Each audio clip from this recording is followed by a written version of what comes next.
Hey Schmiggy, you feeling okay? Yo, what's up, dude? Hey. Hey, Goo. Hello, Mystic. Stop now! Was What's Schmiggy going on, talking or smart you people? just Today's like... video will go he down in was. history because we are It so definitely was. He was echoing, but I think we unmuted him. He's got his buddy over there. Stop for now! Not doing gay stuff Deep at all. Sentinel security. Oh, Brent. Leave her alone! Yeah. Stop When I now. When I'm notifying the first heard police. Brent, I thought he was talking Leave about her Brent alone. Castle, the singer of Nine Inch Nails. Thanks. Nope. No, How it definitely not. works. You set an intelligent perimeter around your home with next-gen Brent's a cameras cop, that though, so you detect gotta watch motion and instantly I know. stream video I know, I mean, to I our first smart thought hub, that, but I also where but I computer found out he was vision like a cop. and artificial intelligence separate the noise from the real threats. The hub instantly streams real threats to live Sentinel agents. Live Sentinels intervene in I don't suspicious know what is, behavior what a within persona is seconds attached to to. stop the intruder. Live Sentinels engage law enforcement faster than any other security company. But don't have to writing They're it yet? protecting your home 24/7, so you don't have to. Sentinels We say stop.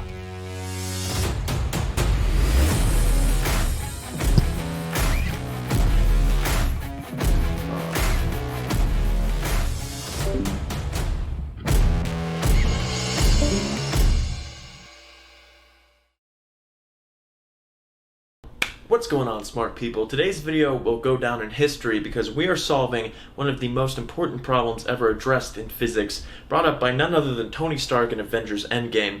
If you haven't seen the movie, that's fine. We're not going to be getting into any spoilers in the sense that knowing that Tony Stark says something smart sounding isn't a spoiler, that's kind of a given. And we'll be talking about it without any context, so if you haven't seen the movie, you'll be fine. But in it, he asked Jarvis to give him an image of a Mobius strip, invert it, and then find its eigenvalue. And I'm going to be showing you how to do that today. Now, first things first with the whole invert it part, I think he just meant like turn it physically. So we're going to be ignoring that and just focusing on the Mobius strip eigenvalue part. Now, if you don't know what a Mobius strip is, this is just a rectangle, and if we connect both ends of the rectangle, we get a cylinder. And for a cylinder, you can go around it one time and get back to where you started. And with a Mobius strip, you twist it once before you do that connection. Oops, there we go. And when you do that, you actually have to go around twice. Here's once, and here's twice to get to the same side. In other words, to rephrase that, going around just once gets you on the opposite side of the sheet. But when Tony Stark said it, admittedly, when I first heard it, I thought he was just stringing together nonsense like science words to make himself sound smart. But after thinking about it for a while, I realized, no, we can do this. You can conceptualize some quantum particle confined to a Mobius strip and maybe solve the Schrödinger equation for it, whose eigenvalues would just be the energy of the particle for a given eigenstate. So that's what we're actually going to be doing. And after speaking with my professor, there's actually another layer to that you can go where, because we're effectively just going to be taking a rectangle with Mobius strip boundary conditions. But what you can do is you can physically embed, you can actually embed the two-dimensional surface into a three-dimensional space where things like the orientation of the particle and of the surface really matter. And that makes things a lot more complicated. Like, how do you introduce spin? Like, if you have a particle going around a Mobius strip, then at some point the spin is going to have to flip. It's not constant. And I think an active area of research is actually making these Mobius strips, or trying to make these strips from graphene, and then study the electron wave function on the graphene Mobius strip or something like that. I don't really know. But there's another layer that's much more complicated than what we're going to be doing, which is just something to keep in mind. So the first thing, let's just draw. So here's our rectangle. And we're effectively just solving the particle confined to a rectangle with Mobius strip boundary conditions. But what are those? And that's actually what makes this problem so interesting, is the hardest part of this problem is usually the easiest part in solving the Schrödinger equation, just specifying what the boundary conditions are. So if we have a rectangle that's some length L and say some width W, when I did this earlier, I used H for the W and I got super confused on what my H bars and H's were, and I ended up having extra factors of H bars. We're going to call that W. But here's our L and our W. What I want you guys to do is, in Cartesian coordinates, that's how we're going to be doing this, is I want you to see if you can figure out what these boundary conditions should be for the wave function.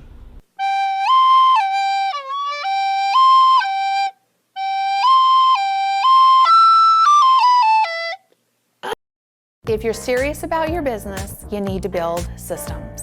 And you have to find a great tool like money.com to do it. So my biggest struggle always was that I was the bottleneck in my business because everything was single-threaded through me. At a certain point, you just couldn't scale that. When you've been used to doing everything, it is scary to turn it over and let someone else do it. But with the processes that we built inside of money.com, I can track the progress of projects. Everybody's on money.com. Everybody has visibility and transparency.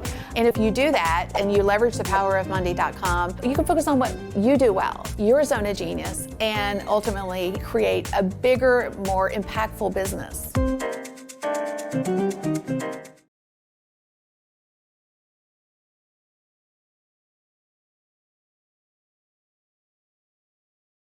If you shop on Amazon, you should use Wikibuy. It's a browser extension that automatically compares Amazon's prices with other sellers to see if there's a better price out there. It includes tax and shipping in that price, so you know you're really getting a great deal. Plus, it's totally free. So do yourself and your wallet a favor and try Wikibuy.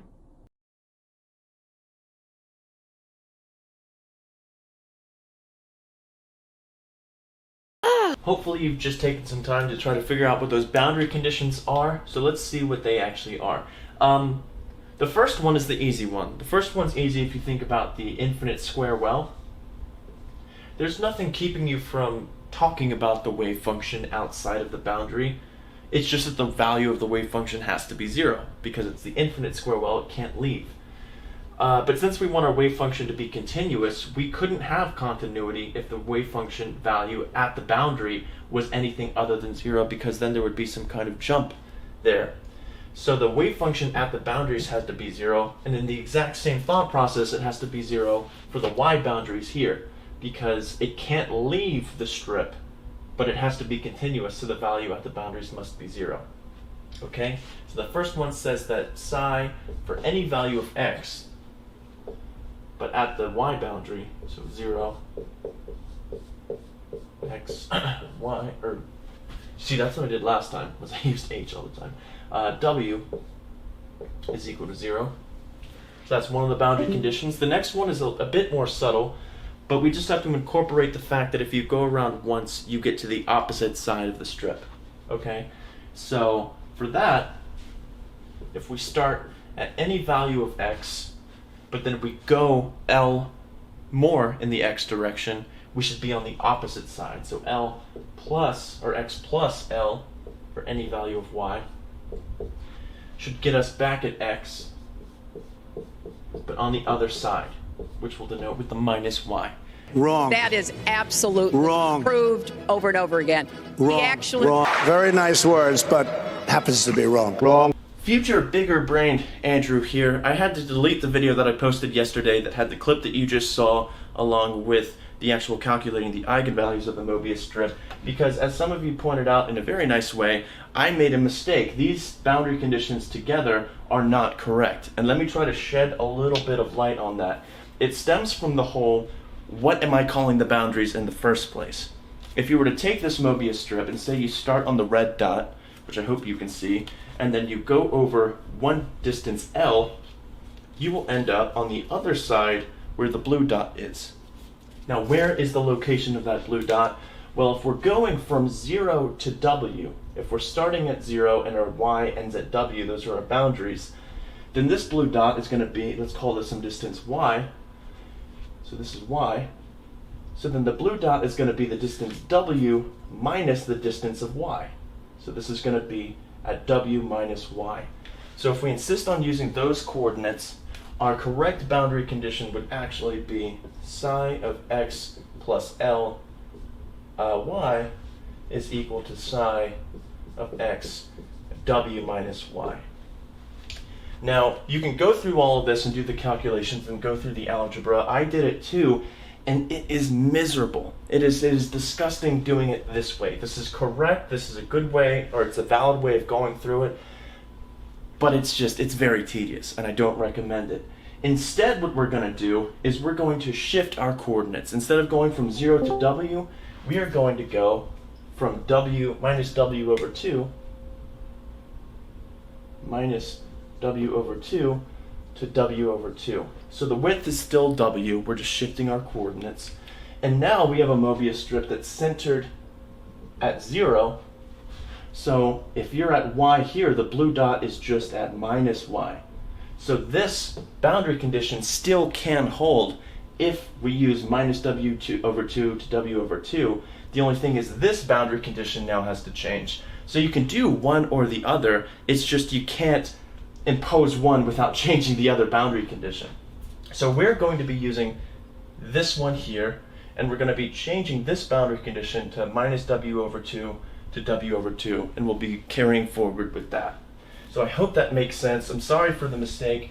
And again, like I said, I really appreciate how respectful everyone was with correcting me or pointing out the mistake, because the internet is usually not very forgiving. So at any x at minus w over 2 should be equal to psi at any x at w over 2, which is equal to 0. And now these are the correct boundary conditions. And in some sense, this doesn't change the solution too much, and in another sense, it almost makes it another problem to solve. I'm going to take a sip of coffee because I've been trying to explain this to myself all morning. Okay.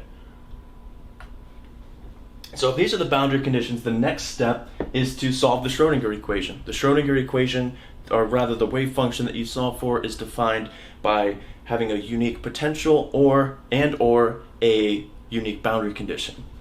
So now that we have that, and we don't actually have a potential, our Schrodinger equation in Cartesian coordinates is just minus h bar squared over 2m d squared over dx squared plus d squared dy squared. It's going to be acting on the wave function psi of x and y, but we're already going to assume that we can separate variables. I hope that you guys are familiar or have seen separation of variables before. Basically, we assume that we can split this wave function into a function that depends on x and a function that depends on y. I don't know, to be honest, if there is a rigorous way of saying, no, this is always a valid thing to try to do, but I've always heard it as like losing your keys outside in the dark and searching for them under the street light. It's like you don't know that they're going to be under the street light, but if they're not there, you're not going to find them. Similarly, if we can't separate variables, well, then we couldn't solve it in the first place, so we might as well try. So we will assume that the wave function is just the product of a function of x and a function of y.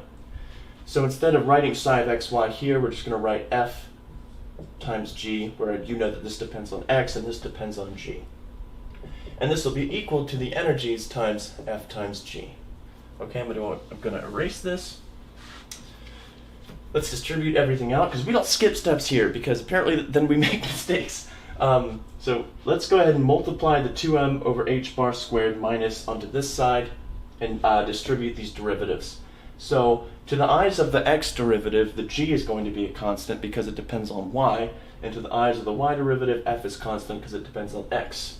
So we get g d squared f over, and this is actually going to be a total derivative.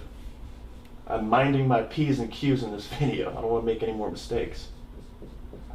Plus f d squared g dy squared is equal to minus 2n e over h bar squared fg. Then dividing both sides by the functions on the right hand side, we get a 1 over f d squared f dx squared plus 1 over g d squared g dy squared is equal to minus 2m over h bar squared. And then we have this E, we have this energy, this total energy, and that total energy is going to have contributions from the x part of the differential equation and the y part of the differential equation.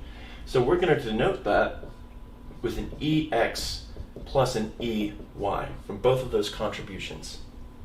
Okay? And this is a constant, and these are derivatives and functions of different variables. So what this tells you is that if this is a constant and we're adding these two things together, then these two things individually must also be constants. Because if they weren't, if this still had some x dependence, there'd be no way to eliminate that x dependence by adding to it something that possibly depends on y. So both of these must be constants, and we can give a name to those. So let's go ahead and call this one minus kx squared, and this one will be minus ky squared. I'm doing the minuses so that I don't have to worry about this minus sign here. And up top, what that tells us is that h bar squared over 2m kx squared plus ky squared is equal to the total energy. So that's all that we're saying here. And we're going to use this to find the total energy later once we're actually, because the energy is just going to be the eigenvalue. It's the eigenvalue for a particular eigenstate. Okay? So let's go ahead and set these derivatives equal to the constants, and we're going to have two differential equations. So over here, and I'm sure I'm going to end up erasing some of this at some point. So the first differential equation, we have a 1 over f, a d squared f dx squared is equal to minus kx squared. Multiply this over, we get 1 over f. I just said multiply over and I didn't multiply over. F double prime, I'm just going to drop the d's, plus kx squared f is equal to 0. So we get that the function must be proportional to its derivatives, or its second derivative. That's the definition of an exponential. So the procedure is you guess that f is some exponential, e to the some lambda x. And you substitute this into the differential equation, which is going to give us a lambda squared e to the lambda x plus kx squared e to the lambda x equals 0. The exponentials are never 0, which means that the contributions that make this 0 must be the lambda squared plus kx squared, or in other words, we're dividing out the e to the lambda x. So we get lambda plus kx squared is equal to 0, which tells us that lambda is equal to plus or minus I kx. Using Euler's identity, we can rewrite this complex exponential in terms of sines and cosines. This is a second order differential equation, which means we'll have two constants of integration. So f is just equal to some constant 1 times cosine of kx times x plus constant 2 times the sine of kx times x. Okay. Normally using Euler's identity, there's the I, but the I can just be absorbed into the constant. Now the second differential equation here is the exact same one. So there's no need to solve the same thing twice. Just swap f with g's and x's with y's. So g is just equal to some constant 3 cosine ky y plus some fourth constant sine ky y. So if you saw yesterday's video, nothing's really changed so far, and it won't until we impose the boundary conditions, which is kind of like right now.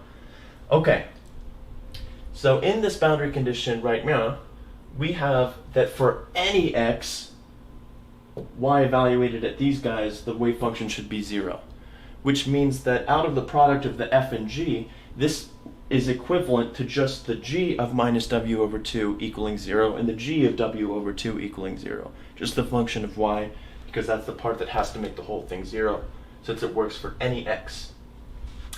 So let's go ahead and substitute this boundary condition into the g. So we get g of w over 2. I'm not going to write g of w over 2. Let's just substitute this stuff in. So we've got c3 cosine ky w over 2 is plus c4 sine ky w over 2 is equal to c4. So if we're doing minus, well, cosine's an even function, so it doesn't feel the minus sign, so it's just going to be a c3 cosine ky w over 2. And then sine's an odd function, so there's the relative minus sign when we substitute in the minus w over 2, c4 sine ky w over 2. It's always weird making these kinds of videos because I'm like, oh, maybe these people know separation of variables. Do they know what an odd function is? Because I have high school students and college students and grad students. students of all shapes and sizes probably, so I never know what I need to explain. Okay, so this is just boundary condition here. This is just boundary condition with the minus W over 2. And the C3s cancel. So we have nothing really right now constraining these terms. So this is just saying C4. Actually, let's kill two birds with one stone. So the C3s cancel, and then we can just add this guy over to this one. So we have 2 C4 sine of KY W over 2 is equal to 0. The 2 can be divided out, and we have this here. So there are actually 2 options that can make this 0. I erased the stuff up here because we're going to need some space in just a little bit, but we have 2 options. Either C4 is equal to 0, or the sine of the angle is equal to 0. So there's 2 cases. So let's break it down to case by case. So case 1 says that maybe just C4 is 0. And if C4 is 0, then the G at the boundary still has to equal 0. So we have that G of Y is equal to C3 cosine of KY Y.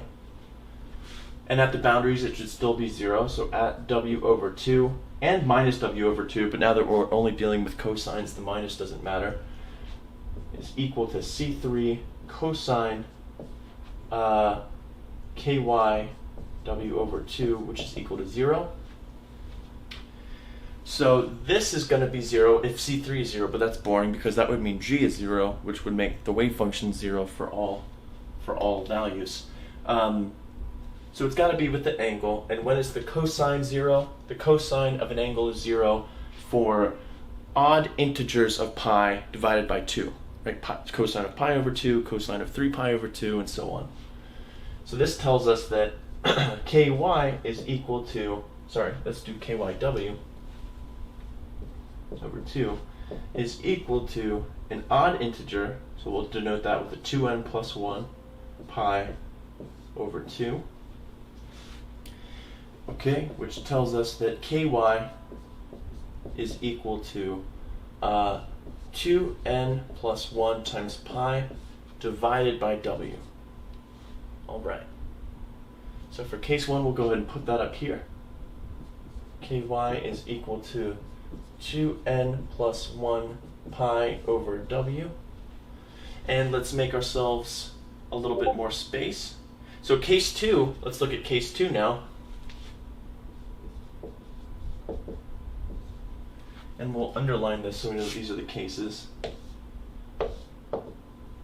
Okay.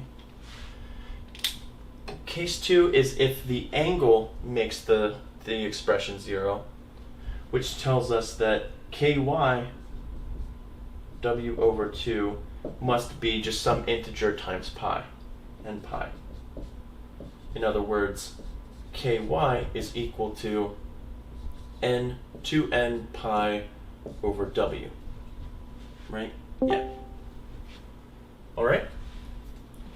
So now, that doesn't say that C4 has to equal 0, but it does fix what ky has to be at the boundary. So let's see what that does to not C4, to the C3 term. So let's go ahead and erase this. Okay, so we know that for case 2, ky equals 2n pi over w. So at the boundaries, that term is going to be 0 because we just chose ky to do that. So G at w over 2 should equal C3 cosine ky, which is going to be a 2n pi over w times y evaluated at the boundary, which is w over 2. So these cancel, and we get C3 cosine of n pi equal to 0, because it has to be equal to 0 at the boundaries, and the second term is automatically 0 because we chose ky such that it was. Cosine of n pi is either going to be a 1 or a minus 1, so the only way for this to be satisfied is if C3 is equal to 0. So for case 2, we get ky is equal to 2n pi over w, and C3 is equal to 0. Great. Now we have all of the pieces of the puzzle to start stapling together our f's and our g's in a wave function and tackle the other boundary condition. So let's go ahead and do that. Okay. This stuff is going to look really messy and cluttered very, very fast. I guess I'll erase the algebra and write the wave functions and stuff, and then we'll move on to the next boundary condition. Okay. So all I've done so far, or all I've done right here, is I've just made a little bit more space for myself. These are our two cases where we have our different g parts of the wave function and our different values of ky. One where effectively you could rename this to some n where n is odd and this to some n where n is even. Okay, now let's put everything together. So if we want to impose this boundary condition, we have something that's has x different and y different, which means we can't just treat f, we have to put it all together. So our wave function, psi of x and y, is going to be different for these two cases. So let's go ahead and partition everything off. Okay. I will use all the space I can. So for case 1, what is our wave function? Well, our wave function is going to be our f times our g. So psi of xy is equal to, I'm going to define A1 is defined to be C1 times C3, and I'm going to define A2 to be C2 times C3. And I guess I'll end up having to do the same thing for the other case. So say A3 is defined to be C1 times C4, and A4 is defined to be C2 times C4. Just because when I multiply these together, these coefficients attached are going to be distributed to these guys, and I don't want to just write those. Let's just define new variables. So for case 1, this is going to be an A1 cosine of kx x kxx cosine ky y plus A2 sine of kxx cosine ky y. So this is what we need to impose these boundary conditions for. So let's go ahead and do that now. So we have, for these boundary conditions, A1, I'll move over here, A1 cosine kx x plus L cosine ky y plus A2 sine kx x plus L cosine ky y is equal to, well, now it's just the x at minus y, but for our minus y, we're plugging that minus y into cosines, so nothing changes. So this is just going to be, and I'll write this down here, I suppose, which is equal to A1 cosine kx x cosine ky y plus A2 sine kx x cosine ky y. And you see that we have a common factor of cosine ky on each of these terms, so we can get rid of that, and we get that this A1 cosine kx x plus L plus A2 sine kx x plus L is equal to A1 cosine kx times x, and then just plus A2 sine of kxx. Alright, make sure that my camera's still going because it turned off on me. So this side has L's, this side does not have L's, so this whole point of case 1, case 2 is to try to fix what our kx's have to be now. Because that's the whole point, we want to find our energies, and those are in terms of the kx's and ky's. So since this doesn't have L dependence, our k over x must be proportional to some 1 over L, and we can actually make our life pretty easy by noting that this should hold, these boundary conditions should hold for any value of x. Okay, so it better hold for x equal to 0. So let's go ahead and consider that real quick. If we consider x equal to 0, we see A1 cosine of kxl plus A2 sine of kxl is equal to, well, A1 cosine of 0 is 1, so we've just got an A1, and sine of 0 is 0, so that doesn't contribute.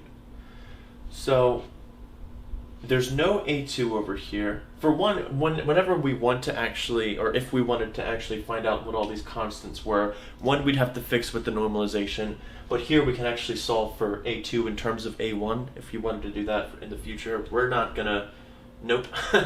So, but we need this term to vanish, and this term, we need this term to vanish because there's no A2 over here, and that can vanish if A2 is 0, but also if just the angle is some integer multiple of n pi, which we need anyways in order to get this A1 by itself. So at least kxl needs to be n pi. This tells us that it needs to be an even integer times n pi because there's no minus sign over here. So this says that kx times l is equal to 2. Let's not reuse n, let's call it, do I want to call it little l? Let's just use little l. Why not? Little l times pi, right? Yes. So then kx is equal to 2l pi over big L. Again, this is for case 1.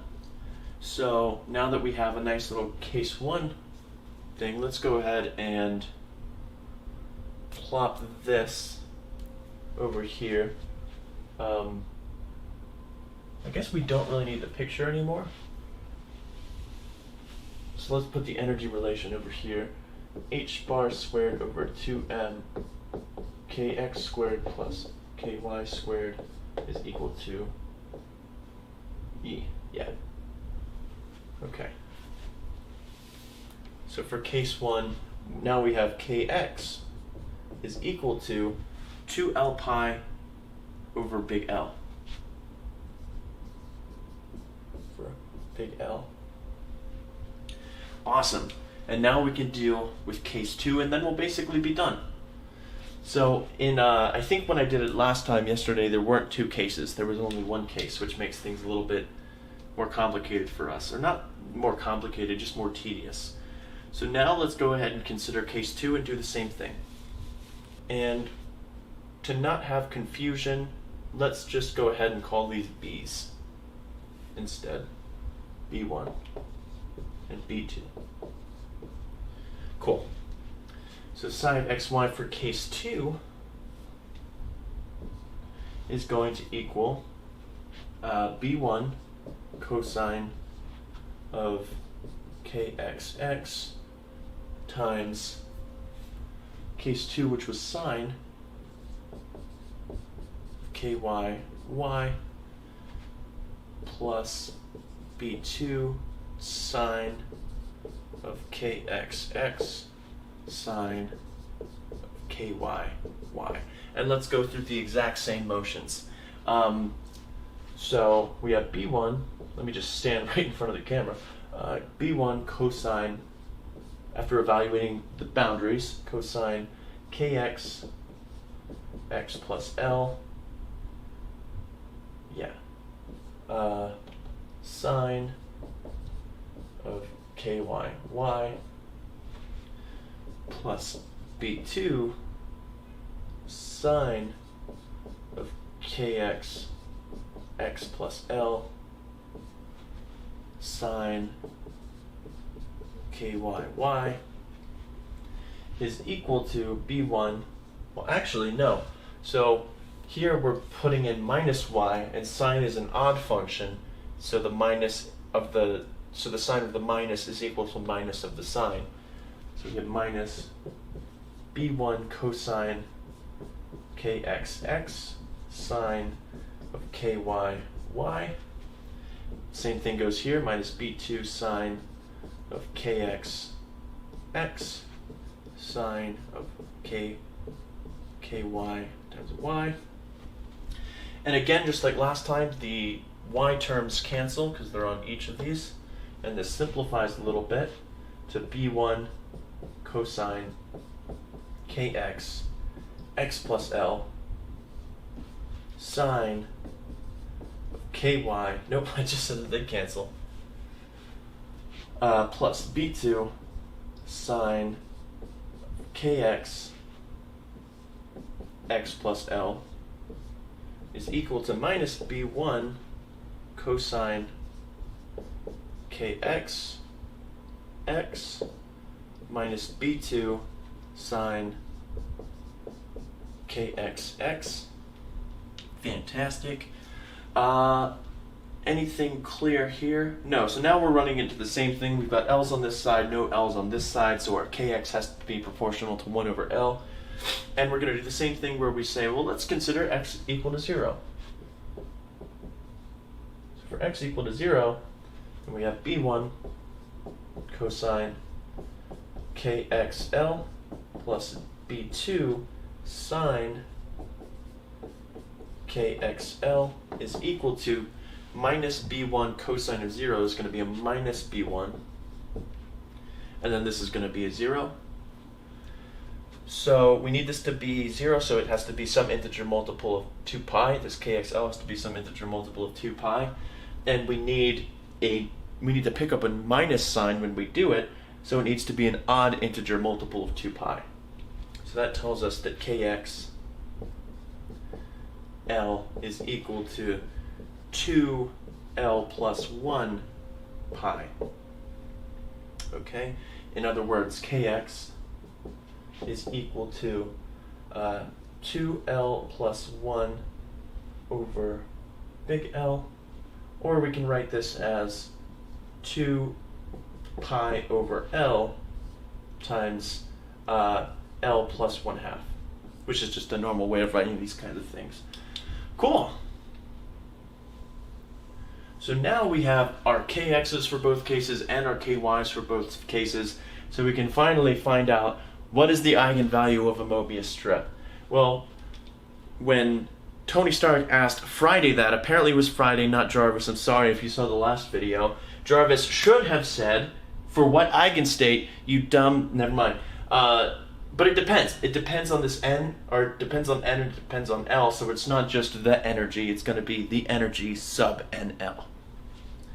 So if we look at that, so En L is going to be equal to, we've got our h bar squared over 2, that's an m, don't let anyone ever tell you that's not an m. That's across the board, h bar squared over 2m, and then we're taking it case by case. I'm sure there's a more concise way to write this, but I can't be bothered at this point because I've made this video twice. Okay, so for case 1, we know what ky is and we know what kx is, so this is going to be a 2l pi over L, big L, squared plus 2n plus 1 pi over W squared. So that's for case 1. Case 1, or you could say for odd n, or something like that, if you wanted to split it that way. And then the second one is going to be So we've got our KY, our KX is right now. Where's our KX? Our KX is right now. It's going to be a 2 pi over L plus 1/2 squared plus the KY squared, which is going to be a 2n pi over W squared. There we have it, ladies and gentlemen. There is the energy for the NL eigenstate for a particle confined to a rectangle with Mobius strip boundary conditions. This is a pretty cool problem. I wish I didn't make a mistake the first time, but I'm happy you guys stuck with me and didn't destroy me for making a mistake like most people do for the internet, right? But this is a cool problem because when we think of solving the Schrodinger equation and the limited number of problems we can solve by hand, we normally attribute that to the potentials. There's a limited number of potentials we could introduce that we could still solve by hand. But you can also change the problem by changing the boundary conditions. And at least for people like me, apparently asking what the boundary conditions are is a good problem as well. So I hope you guys enjoyed the video. Let me know in the comments section if you did, and I'll see you guys. Grammarly does more than catch errors. With Grammarly, you can find really good, no, perfect words that make your writing sharp, or explicit, or excellent, or distinctive. As a matter of fact, for what it's worth, Grammarly can, yeah, that's long. We can get rid of that, and this, good, and this, or how about this? Grammarly helps you be concise. If your tone might make someone feel like this, Grammarly can remind you. It would help if you soften your tone. And if you need the support, Grammarly encourages you to write confidently. Because the better we all communicate, the better we connect. Grammarly, helping you connect. Go to Grammarly.com and download today.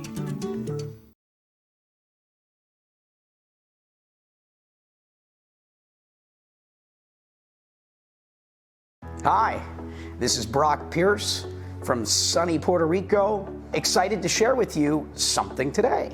You may have recalled, or maybe you haven't, and if you haven't, check out in the descriptions the links, but last year I bought an illegal Catholic church.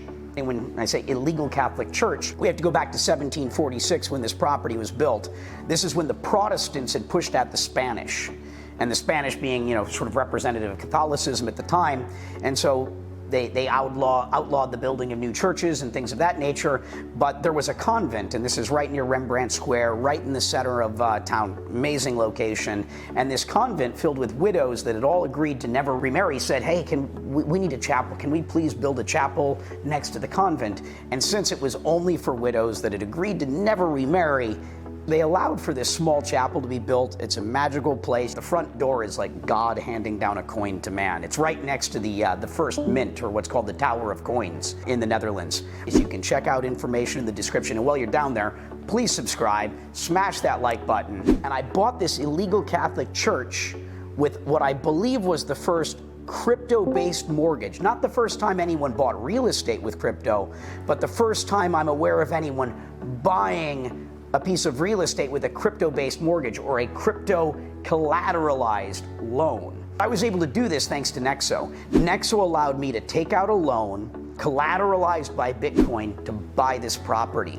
And so I'm excited to share with you today that Nexo has just enabled EOS-based loans. So if you're an EOS token holder and you don't want to sell your EOS, but you want to access fiat, this is a great way to do it.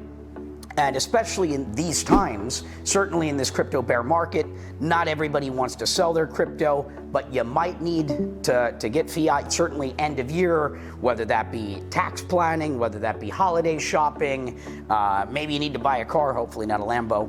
Nexo has enabled that, and decentralized finance is such an important element of what it is that we're building here. You know, as we're transitioning from the old world into the new world, we're still in this transitionary state, and one where we need on-ramps and off-ramps. We need bridges between the old and the new, a better world for everyone. You know, the potential for ubiquitous financial inclusion, more efficient transfer of money, lower fees, and these decentralized financial tools are critical to enabling that. And, you know, right now that's the killer app for everything that we're seeing in crypto and blockchain. Excited to share with you, hodlers of EOS, you now have the ability to take out crypto collateralized or EOS collateralized instant loans with Nexo. Check out the descriptions. Again, subscribe, smash that like button. Thank you, and happy holidays, and happy New Year. God bless.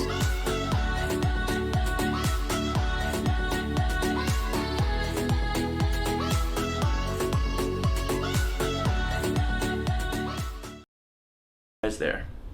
Also, thanks for 69,420 subscribers.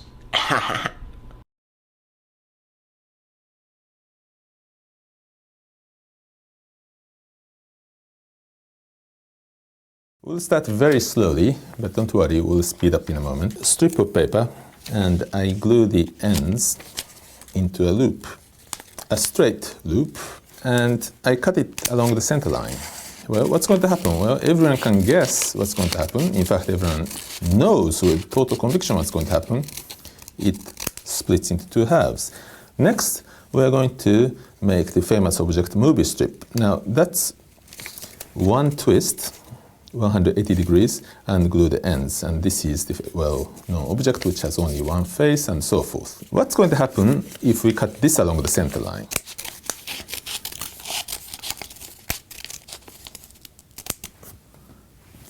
And unlike the previous case, it does not fall into two pieces.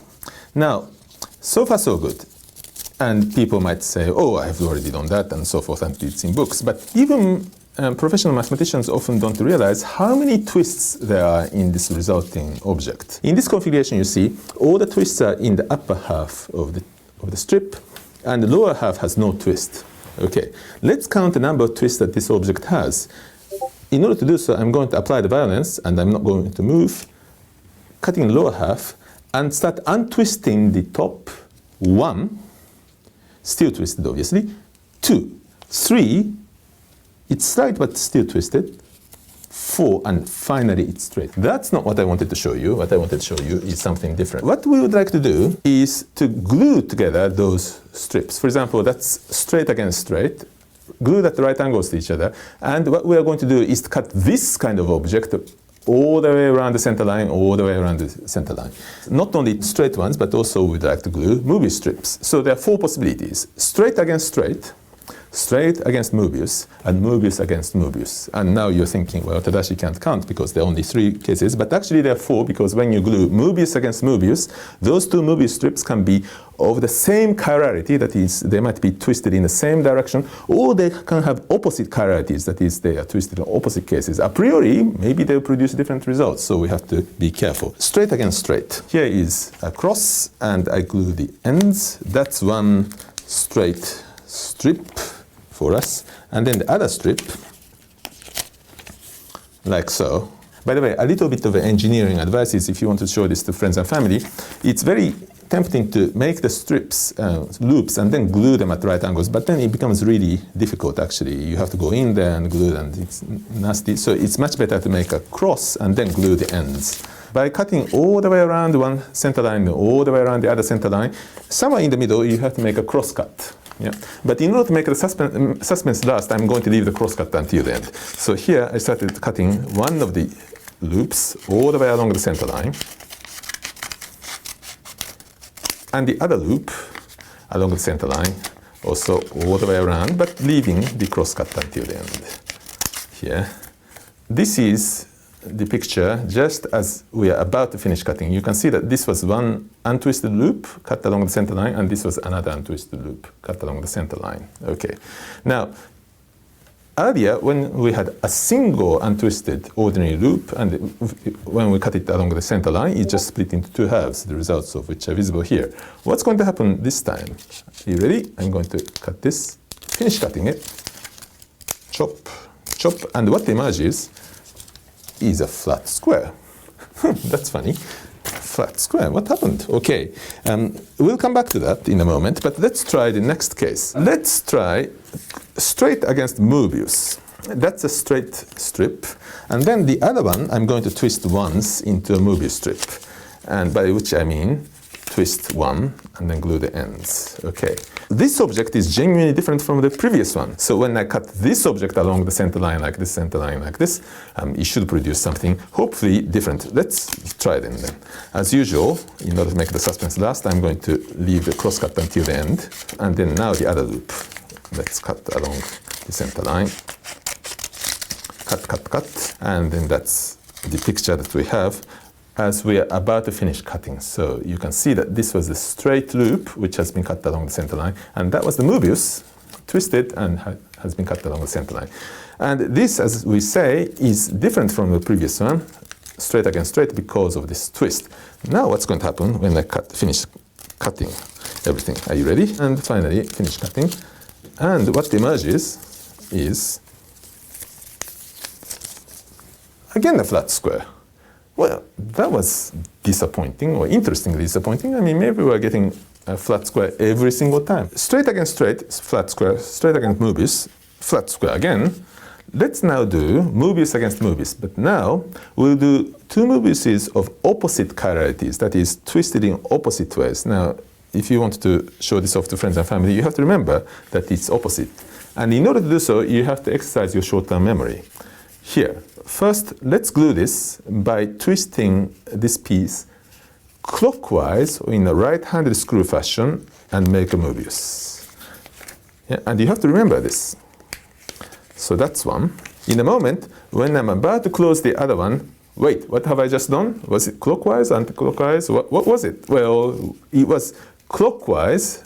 So this time you have to spin it counterclockwise or anti-clockwise if you're looking at it from the other side of the Atlantic in the left-handed screw fashion, and then close the ends, glue the ends together, and that's the other piece. Two Mobius strips that have opposite chiralities that are glued at right angles to each other. It is a rather beautiful thing, and although this is strictly not necessary from the mathematical point of view, I'm going to reinforce these pieces from the back because that's going to be better for the resulting sculpture later on. And this is a present for everyone. I cut all the way around one and all the way around the other loop, but leaving the cross cut until the end as usual. Are you ready? So nothing up here, nothing up here. And what emerges is a present for all of you. And I finished cutting, and I told you this is applicable and applied mathematics. What emerges is, amazingly, a pair of linked hearts. And so you see, it is an applicable mathematics, as you can see. I mean, you can apply it in all sorts of contexts, and I hope you'll make good use of it.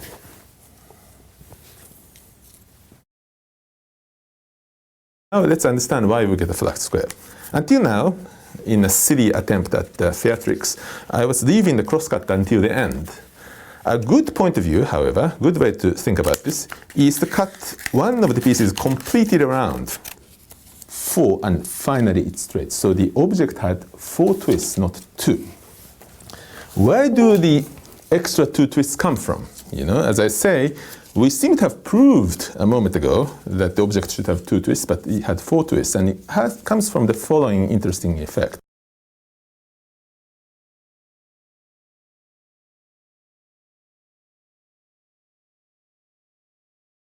Very romantic and very applicable, as I say. And you're going to complain that, well, wait a minute, we haven't done 2 Mobiuses of the same chirality, but we'll visit that. Because that one is, shall I say, disappointingly interesting. Or is it interestingly disappointing? It's not going to be something as romantic as this, but it is nonetheless quite baffling. But in the first instance, let's get to grips with why you get flat squares. There is a good way to think about this. You see, as usual in science in general and in mathematics in particular, sometimes if you take a good point of view, everything becomes clean and amusing. But if you take the wrong point of view, everything becomes ugly and really painful. So here is straight against straight. And we saw that if you cut this along the center lines, you get a flat square. But now let's understand why we get a flat square. Until now, in a silly attempt at theatrics, I was leaving the crosscut until the end. A good point of view, however, is to cut one of the pieces completely around without any suspense. And then, of course, it will remain for us to cut the other piece along the center line, and we'll attend to that in a moment. When we cut one of the pieces all the way around the center line, what you get is this. You get a pair of handcuff-like objects connected by a straight belt between, untwisted belt.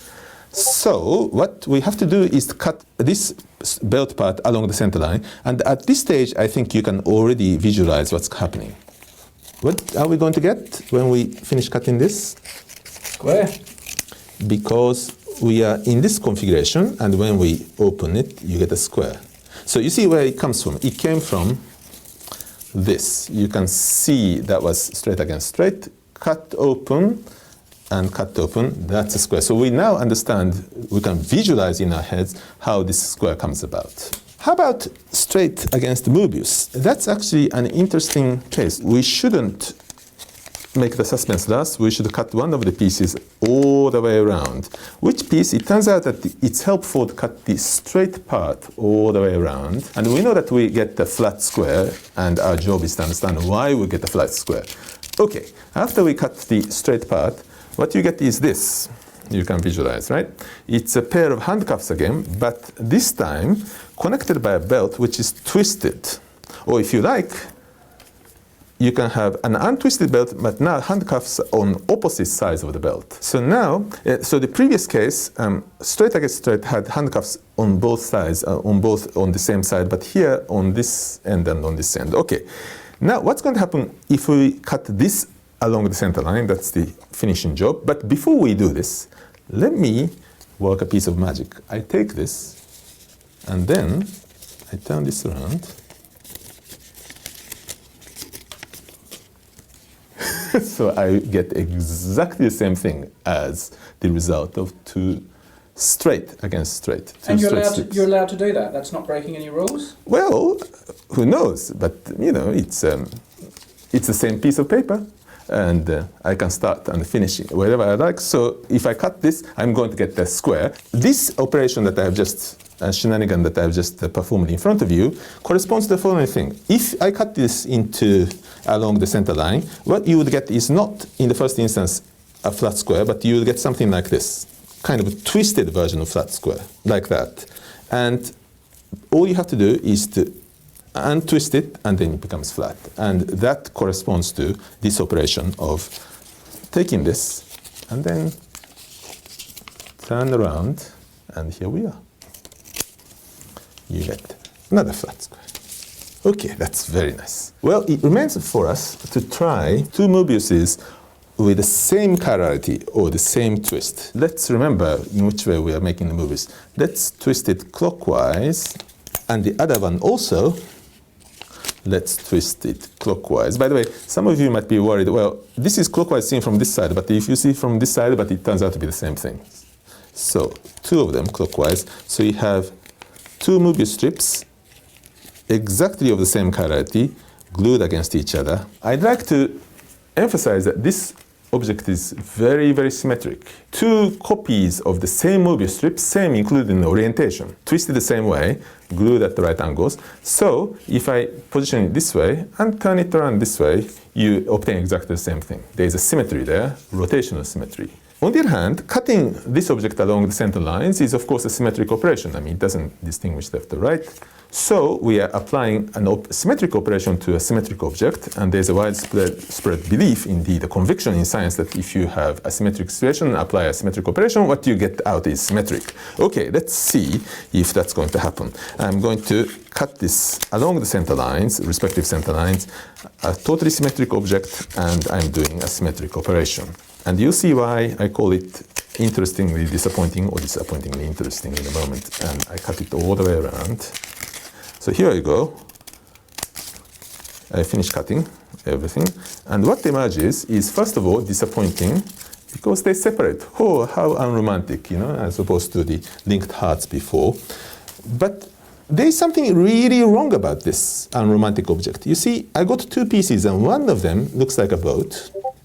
And this is what mathematicians like to call a two-gon, you see. You know, n-gon, because it has only two vertices, it's a two-gon. And it looks like a boat. The other one is also a two-gon, but it's twisted in space, so you cannot actually untwist it, how do you try, into this shape. So, from a symmetric object cut along in a symmetric fashion, we got two objects that are not the same, asymmetric objects. How did this happen? It's really strange. So how do you cut a Klein bottle in half? First thing you need is a diamond saw. Okay, here's a diamond saw right here. If I look along here, there's a diamond blade along here. Flip it on, and I can cut practically anything.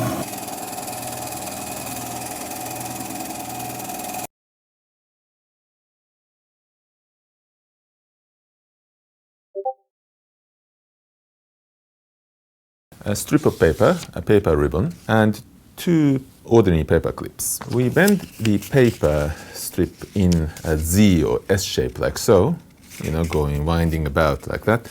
And with the help of the paper clips, we shall fix that shape by slotting the paper clips here and here. Now, what happens if I start pulling the ends of the paper?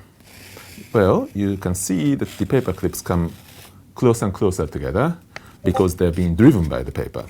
So if I keep pulling, eventually they'll touch and jam.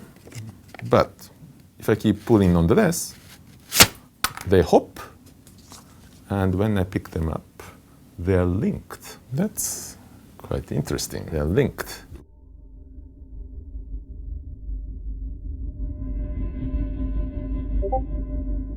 What we have just done is with two paper clips only, and this is what we shall call version number 0. This is just the beginning. The trick goes back quite a long way. According to Martin Gardner's Encyclopedia of Impromptu Magic, this seems to have been discovered by somebody called Bowman in Washington State. Today we'll do some variations on this. So we fix the shape of the bending paper like so, but this time we added a rubber band. You see, the paper has two loops here and here, and seen from your side, we are hanging the rubber band on the left loop. This is version number 1. Version number 1 then hanging over here. What happens? This time what happens is this. You have the rubber band hanging from the paper ribbon, underneath clip together from the rubber band. We have this kind of half chain, and you'll see in a moment why we call it half chain, of rubber band clip together.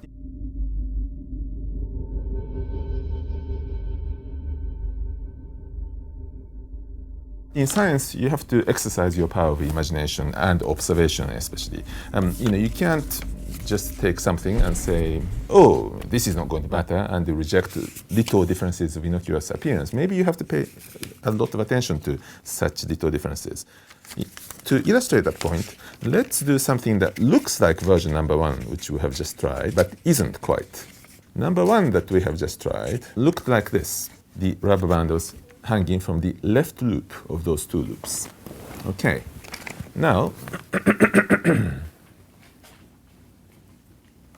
the rubber band is now hanging from the right loop instead of left loop, and that's what we shall call version number 2. You see, before it was hanging here, and now it's hanging here. So that's version number 2. What's going to happen if I pull the ends of the paper? Well, somebody not observant might say, oh, what's the difference in here? Well, probably it doesn't matter. Well, but you remember that version number 1 ended up having the rubber band hanging from the paper ribbon with two paper clips hanging from the rubber band. This time, version number 2, whole thing falls off the paper ribbon, so that's different. Nonetheless, when you pick it up, you still get this clip rubber band, this half chain together. So in the case of version number 1, we had this, and version number 2, this got detached.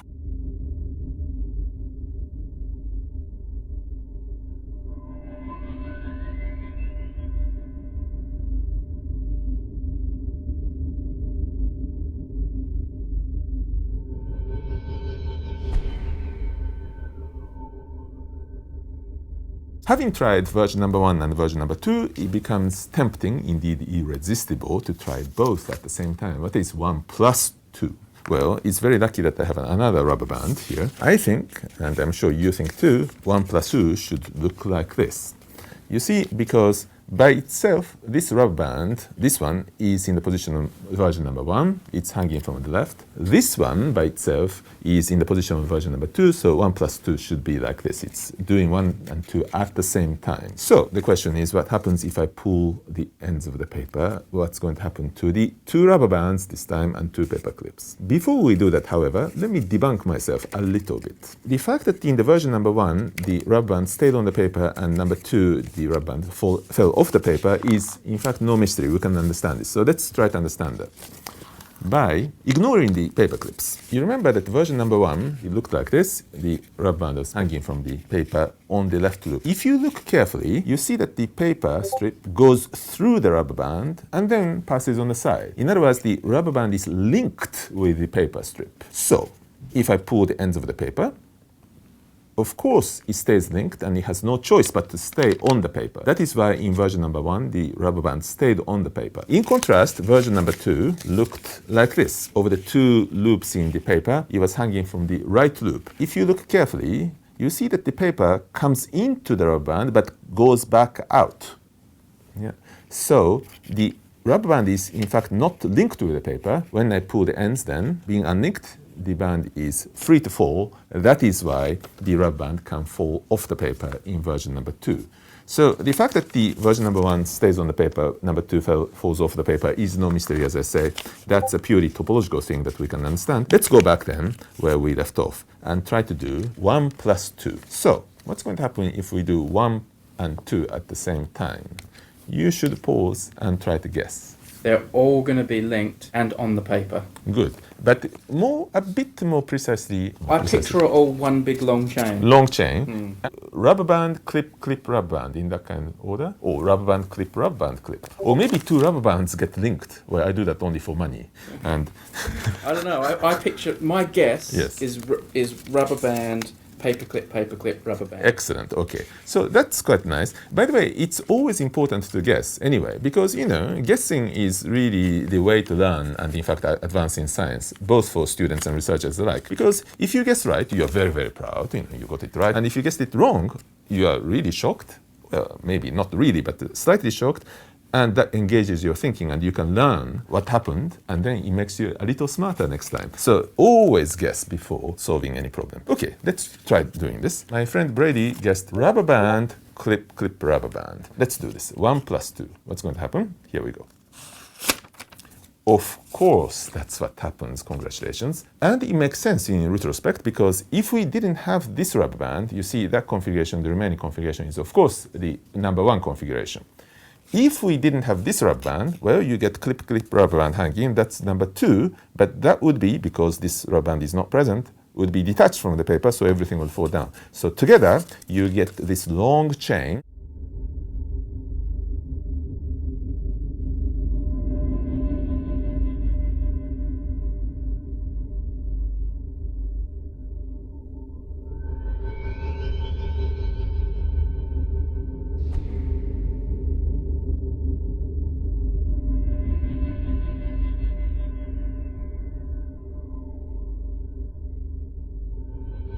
When we hear about computation or calculation in general, we always think naturally, because that's how we learn these things in school, about numbers, calculating with numbers, or perhaps at the more advanced level, calculating with formulas. And, you know, you do some algorithm, you do some recipe, and then the expected results come out. But here, your brain, although it hasn't formalized anything, you know, it hasn't written any numbers or formulas, has effectively computed.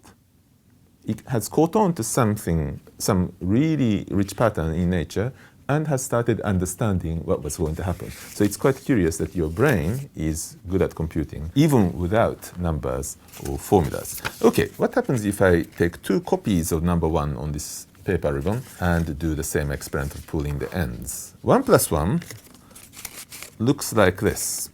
You see, this rubber band is in the position of now familiar position number 1. This rubber band, the top one, as you can see by looking at it from the back, is another copy of version number 1. So we have here 2 copies of version number 1 living together on this strip of paper. And you can see that both of those rubber bands are linked with the paper in the sense that the paper goes through one and through the other. So when I pull the ends, the rubber bands must stay on the paper. That much we know. The only question is, how do they interact with the paper clips? Do you care to guess? I think both rubber bands are going to stay on the paper. That's true. And the 2 paper clips will be linked to each of them on the ends. How about the paper clips between themselves? I think it'll be rubber band, paper clip, rubber band. Ah, that's good. Indeed, we are guessing that we again get that long chain of band, clip, band. Let's try this. Indeed, of course. Again, we thought nature should behave in a certain way, and nature obliged. You get this kind of suspension bridge. Rubber bands are on the paper. That we had already understood topologically, but what is new is that you get, again, this long chain of band, clip, band hanging like this, paper clips connecting the rubber bands in the middle in this hanging configuration.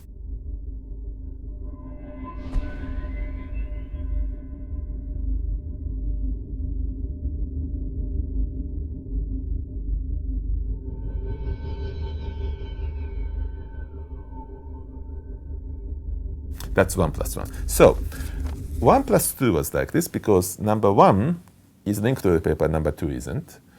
And 1 plus 1 was like this because they are both copies of number 1 and they have to be on the paper. Each time, then we are getting a long chain of full chain of band, clip, band. And the only question is how that long chain is positioned with respect to the paper. Well, it remains for us to try 2 plus 2. Version number 2, I'd like to recall, is the one where by itself fell off the paper. 2 plus 2 is like this. And that's because if you look at, for example, just this rubber band, that's in the now familiar position of number 2. Paper goes in but comes back out. And over here at the top, you see another copy of version number 2. Okay, so what we have to do is to pull the ends and see what happens. Well, this time, neither rubber band by itself is linked to the paper, so what's going to happen? When I was exploring this and trying various possibilities and so on, at this stage, when I came to this stage for the first time, naturally, I guessed that I would get a long chain of band, clip, band, which we do. And because neither rubber band is linked to the paper, I thought that the entire thing would just fall down to the ground and leaving the paper alone. So, let's try this. This time, however, something strange has happened. The entire ensemble of the rubber bands and paper clips didn't fall down to the ground. Instead, they stayed on the paper. You see, there is a rubber band that goes around the paper like this in a transverse manner. And then there is, in the middle, a rubber band which is kind of acting as a lock, so to speak. Please ignore the paper clips. They're not that interesting at this stage. So there's a middle lock and then the band that goes around, transversely around the paper. You can see that if we didn't have this rubber band, the other one could be pulled off the paper. On the other hand, if we didn't have this rubber band, then this middle lock, which is hanging, would fall down to the ground. So